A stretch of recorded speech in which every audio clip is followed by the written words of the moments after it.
Well, good morning to everybody. How does September feel to you? Feels good, doesn't it? Yeah. Well, they're popping up everywhere, these customer service surveys. You may be talking to a representative of a company on the phone, and at some point in that conversation, you may be asked, would you mind staying on the line to participate on a survey concerning this call? I got to admit, there are a lot of times I'm thinking, yeah, I really do want to give a survey on this thing. But they're asking for it, so I would be glad to give it. You go to a department store and buy something, and the clerk, after they check you out, will circle at the bottom of the receipt a website and invite you to take a survey of your experience there, and you can be name put in for a drawing for a $500 shopping spree or whatever it might be. There are so many customer service surveys that it gets just a little bit tiresome every once in a while. She says to him, "You've been at the computer for 6 hours. What are you doing?" He answers, "I'm still completing the customer satisfaction survey from the restaurant where we ate lunch. It is rather laborious at some times." So from public restrooms to restaurants, companies are always asking us for how we feel about their service. And businesses covet that information because surveys show that quality service is probably the major factor in our thinking that would make us want to visit that business again. It's not so much the quality of the products, it's the quality of the service. In fact, 70% of customers say that the way they are treated is the basis of their decision to purchase or not. 55% are even willing to pay a higher price when the service is better. And 89% have stopped doing business with a company with bad service. So as much as good service helps a business, bad service hurts a business. And in addition to that, we're twice as likely to tell others about a bad experience than we are to tell others about a good experience. So service is big in the business world. Service is big in the church world. There have been times periodically through our 10-year history that we've given surveys to see how we're doing. They are very scary pieces of information. But they're needed because we need to hear what you all are saying. So surveys, customer service is important in business. It's important in church. And I think it's important to God. Sometimes I wonder how God would rate our service. Not our worship service on Sunday morning, that too. But how would he rate each of us as individuals when it comes to serving other people?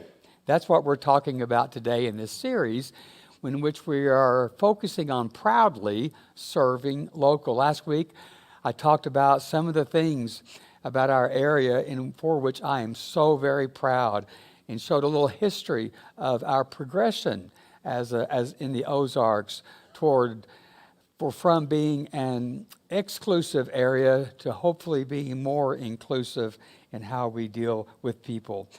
And today, I want us to talk about the second part of that proudly serving local. I want us to think about today serving other people. Why do we serve other people? Why is it so important that we serve other people? I love this Chinese proverb. If you want happiness for an hour, take a nap. If you want happiness for a day, go fishing. If you want happiness for a year, inherit a fortune. If you want happiness for a lifetime, help somebody. I think that's really wise advice. I'd like to have the other things too. I wouldn't turn that fortune down, but to help somebody for a lifetime of happiness. So we know that serving feels good. Science has helped us understand that when we serve in whatever capacity, that increases our dopamine, that hormone that makes us feel good. And so when we actually serve, if you will sign up for Venues Palooza in a few weeks, you're going to feel really good. It's going to be high. And so we know serving makes us feel good. We also know that serving does good. Where would our communities be if people didn't have a serving heart? But there is another reason that I want to give to all of us about why we serve. Jesus says, "For I have set you an example that you also should do as I have done to you. So what is it that Jesus did that he wants us to imitate? We know the story of Jesus washing the feet of his disciples found in John chapter 13. The scene of John 13 is the city of Jerusalem, first century, also paved roads. The roads were more like winding dirt trails that were just layered with dust. And then when it rained, that dust would turn into a just slushy mess, inches of mud. It'd be very similar to that festival that they had in northern Nevada last week. 70,000 people stuck in the mud at that Burning Man festival. Well, it was the custom, since it was such a dusty, dirty road, for the host of a home, when he was having a party or somebody over for dinner, that the host would have their servant stand at the door of the home. And when the guests came into the home, they would take off their shoes, their boots, their sandals, and that servant would wash the dirt, the mud, the donkey crap, the camel crap that was all in those streets. And it was just a nasty, nasty job. And if the home could not afford a servant, then the early arrivers at the dinner party somebody would volunteer. So it was very good to be late to the parties. So we go to this scene of the upper room of an area in Jerusalem. And all the disciples had gotten there. Jesus had not yet arrived. And one thing that is very interesting, when the disciples got there, I'm sure of the custom of the day, and it's still the custom of the day in the Far East, and it's the custom of the Wright House here in Springfield to take your shoes off, take your boots off, take whatever you're wearing on your feet, and leave them at the door. And those disciples came in and they left their shoes and sandals at the door, but not one of them had volunteered to wash each other's feet. And then Jesus comes in. Let's pick up with the text. Jesus knew that the Father had put all things under his power, and that he had come from God and was returning to God. So he got up from the meal, took off his outer clothing, and wrapped a towel around his waist. It's interesting that the writer of this passage says in the first verse, let me go back to it so we can see it again. Jesus knew who he was. He knew his purpose.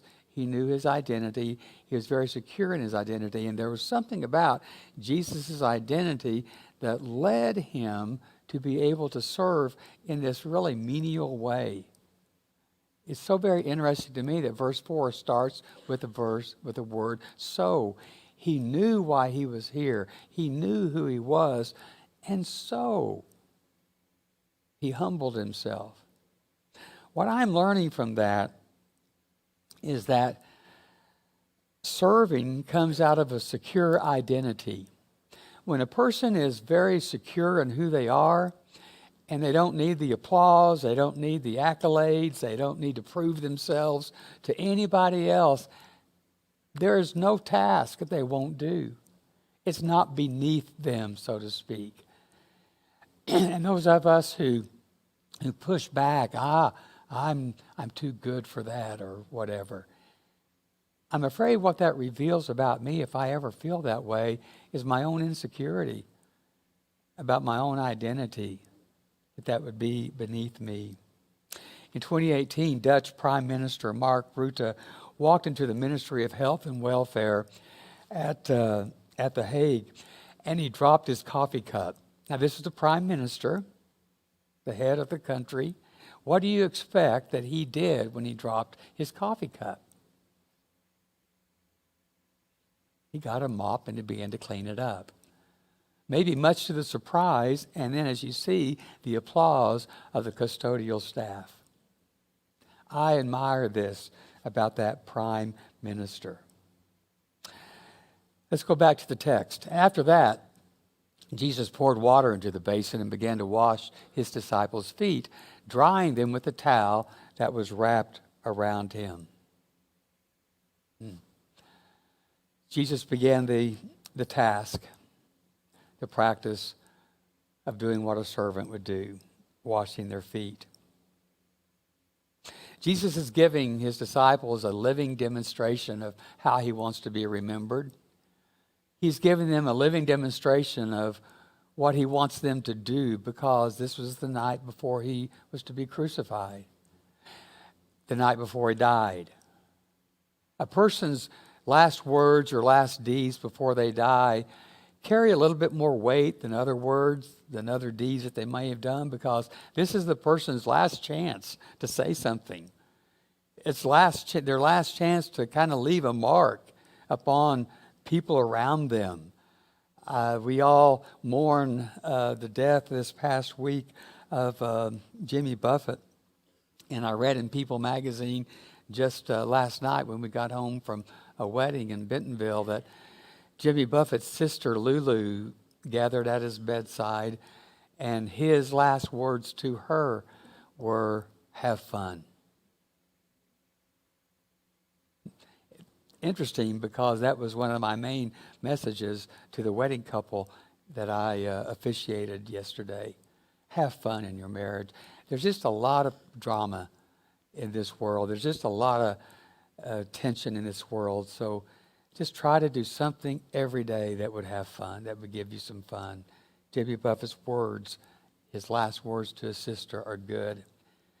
And it's sad when you're dying and there's no one around you to hear your last words. My dad died 2020, and because of COVID, he himself had COVID, and he was in the hospice care in Little Rock.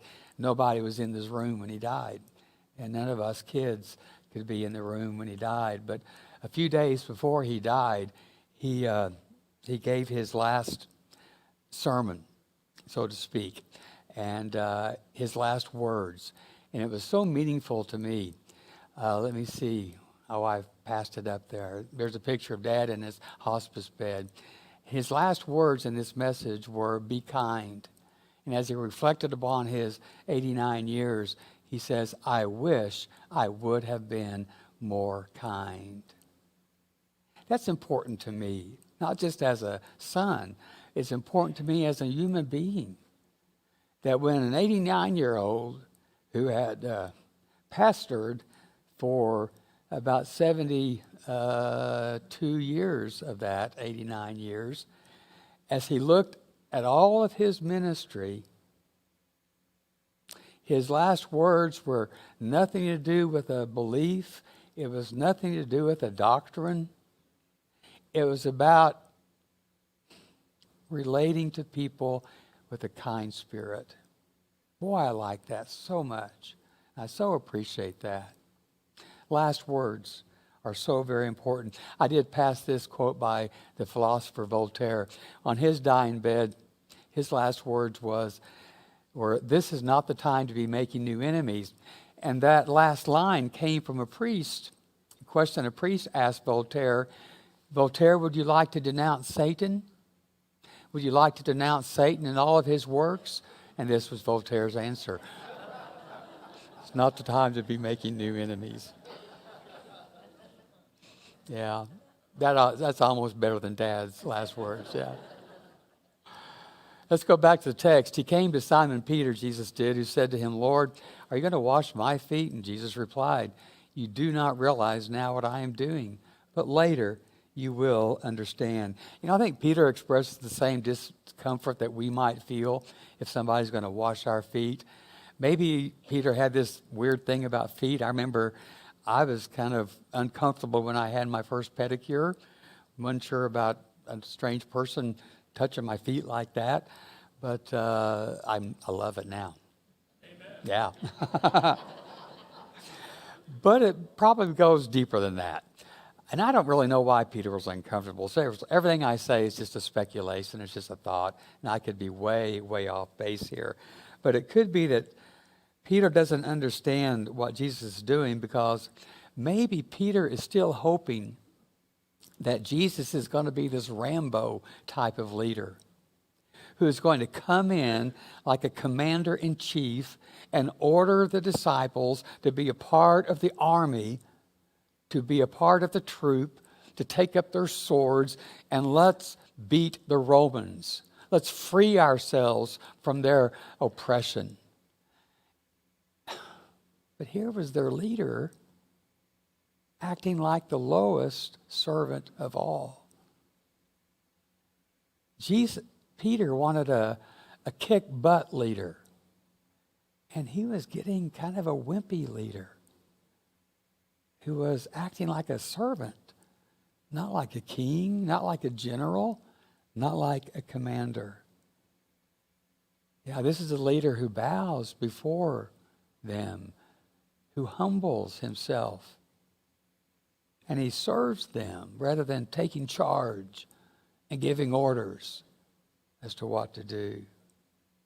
The only order that Jesus gives is,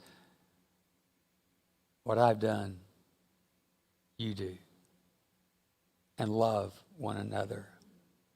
Yeah, Peter just doesn't get this. He was raised, maybe like some of us were raised, that God got vengeance upon his enemies.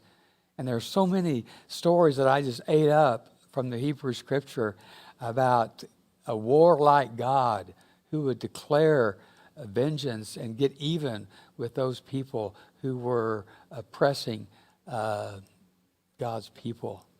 But then even in high school, as I began to see the flow of the Hebrew story, it's a beautiful story.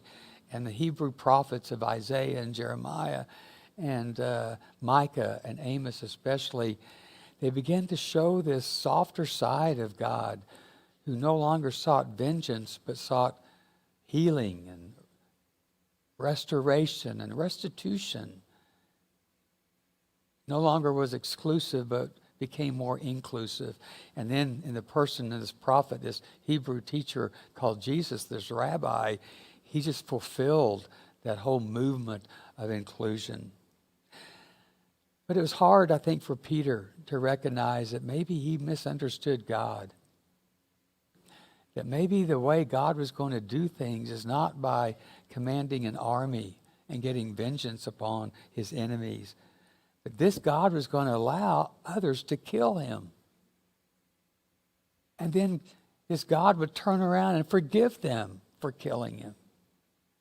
And that this is going to be the way to a new kingdom. This is going to be the way to peace. Yeah. Let's go on with the text.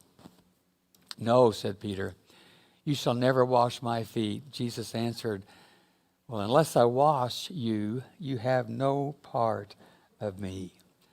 Again, it's Peter saying, I really just need a kick-butt leader. Jesus, I need you to be stronger than this, not realizing how much strength it takes to be humble. He was needing, in his mind, what strength was, Jesus to be that. And I wonder if Peter was thinking, you know, if you wash my feet, if you humble yourself, I don't know if I can respect you. I don't know if I can really follow you if you're not tougher than that. I don't know if I can look up to you, because we're taught to look down upon people that wash feet. We're taught to look down upon servers. And so many times with this air of arrogance, we treat servers as lower than us. And that's how Peter saw Jesus as a leader. And I think he was saying, no, if I let you wash my feet, I'll never be able to look up to you again. I won't respect you as a leader. So this text goes on, and then after Jesus said, no, if you don't let me wash you, we really won't be a part of each other. So Peter replied, then Lord, not just my feet, but my hands and my head as well. I think Peter so really wanted to follow Jesus, and I think you do too. And I think Peter recognized, okay, if I'm going to follow Jesus, and Jesus is showing me humility and serving like this, I guess I'm going to have to do that too. And maybe I just need Jesus to wash me from head to foot not just my feet. Maybe Peter was thinking, I've got some ideas that I just need to have washed away. And that's one maybe good analogy of baptism. Maybe when we're baptized, have that water poured over us, we're just saying, gosh, I've got some stinking attitudes, some ideas that need to be washed away. I don't know what Peter wanted to wash away. Maybe he wanted to have his pride washed away. Maybe he wanted to have this idea that we're all raised with. There's us good guys and there's them bad guys. They're us people who have it together. We've got the right belief, the right doctrine. We vote for the right candidate, and then there's everybody else. And maybe Peter felt like, I need to wash away this us versus them mentality. And I think Peter he realized he needed to wash away his understanding of greatness, to wash away the idea that greatness is to be served. Because Jesus is now teaching, no, greatness is serving others. It's not the one being served who is great. In his kingdom, it is the one who is serving who is great. Boy, it's just an upside down way of thinking. Let's go on with the text. When Jesus had finished washing their feet, he put on his clothes and returned to his place. And he said, do you all understand what I have done for you? And he asked them. He said, you call me teacher and Lord, and rightly so, for that is what I am. Now, that I, your Lord and teacher, have washed your feet, you also should wash one another's feet. I have set you an example that you should do as I have done for you. Very truly, I say to you, no servant is greater than his master, nor is a messenger greater than the one who sent him. So now that you know these things, you will be blessed if you do them. This is a very interesting part of the passage to me. I think Jesus throws him a curveball. He kind of asserts and reminds them who he is. I'm the Lord, and I'm your rabbi, I'm your teacher. So he establishes his authority. And you would kind of expect possibly that the disciples would think, okay, Jesus has washed our feet. He's the boss. He's the Lord. He's the rabbi. Now he's going to tell us to wash his feet. And most of us would stand in line to wash Jesus' feet. It would be an honor to wash Jesus' feet. But that's not what Jesus said. He didn't say, now I want you to do that to me. He says, I've washed your feet. Now then, I want you to wash each other's feet. I want you to wash the feet of the community, to wash the feet of the world. That's harder to do. And Jesus doesn't say, now that you've seen what I do, I want you to go preach about that on Sunday morning. I want you to discuss this in a small group. Now that you've seen what I do, I want you to think about it and meditate on it. Now, all those things are good. I recommend all of them. But what he said was, now that you've seen what I do, I want you to go do it. You've seen me express humility, and it's not fake, because I know who I am. You've seen me serve, and now I want you to have that same humility because you're secure in your identity. And I want you to have that same servant attitude and behave toward not just me, not toward your friends here, but toward everybody. An attitude that would wash their feet. So, if we are to follow Jesus, and I really think the reason you're here, at least you're interested in thinking about following Jesus. But if we are serious about following Jesus, we're going to have to be serious about serving. We're going to have to be serious about being humble.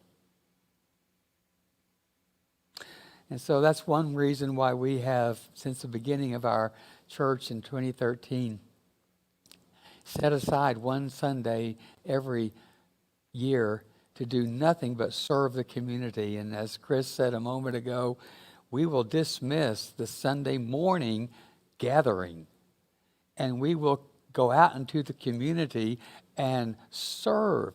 Why would a church risk not receiving a few $1,000s on a Sunday, give that up in order to go into the community and serve? Because we think that once you serve in that one time, you're going to want to serve all the time. And we have people who serve every day through the venues and through other agencies, not just at Venues Palooza.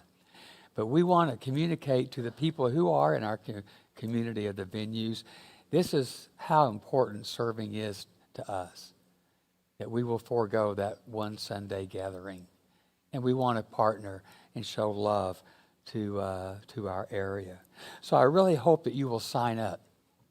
Proudly Serving Local. So go to that website, venues.org/venuespalooza, and you can sign up for that and follow all the information and learn from that. I want to talk about a little bit as we get ready to close the impact that you have had in our community. This is a word from someone who's a part of the venues. They say the venues changed my outlook on God and Christianity, but the Gathering Tree, one of the partners that we associate with, changed my outlook on the world. The first night I signed up to volunteer, it was only because they needed last-minute help. I sat in my car ready to cancel and drive off because I was scared. My prejudices for the homeless were deeper than I ever realized. That night I cried my entire drive home.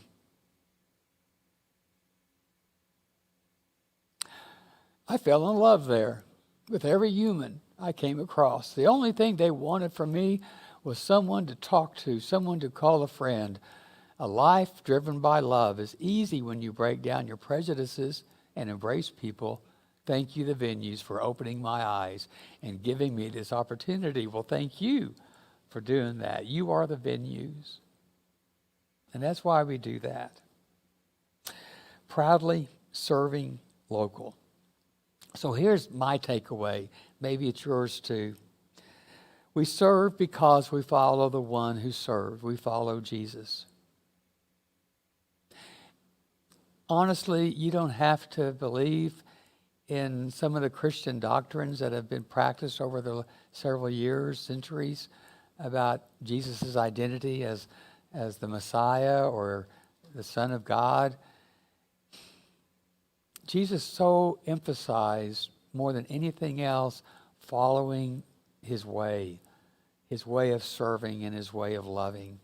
And if you're interested in that at all, then you're going to be interested in serving other people. I also learned from this, and I need to really grasp this, to be secure in who I am. I don't need to be anybody else. I just be who I am and be very happy with that. And out of that sense of security in my identity, that's going to propel me into be willing to serve in whatever capacity. I want to make serving a third takeaway. I talked about us buying burial plots last week, so I'm thinking about dying, and because I deal with death all the time. And I just want a good legacy. I just want people to think of Philip as being a kind guy.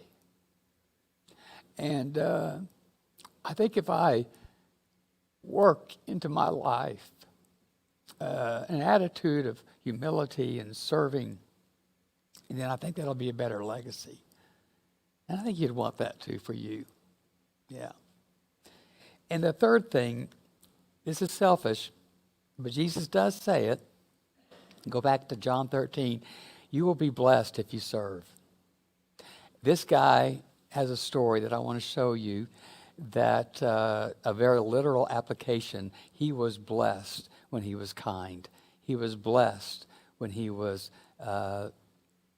considerate to a server. Take a look at this video of John Tay. John Tay had an experience at Starbucks that I want you to see. Take a look.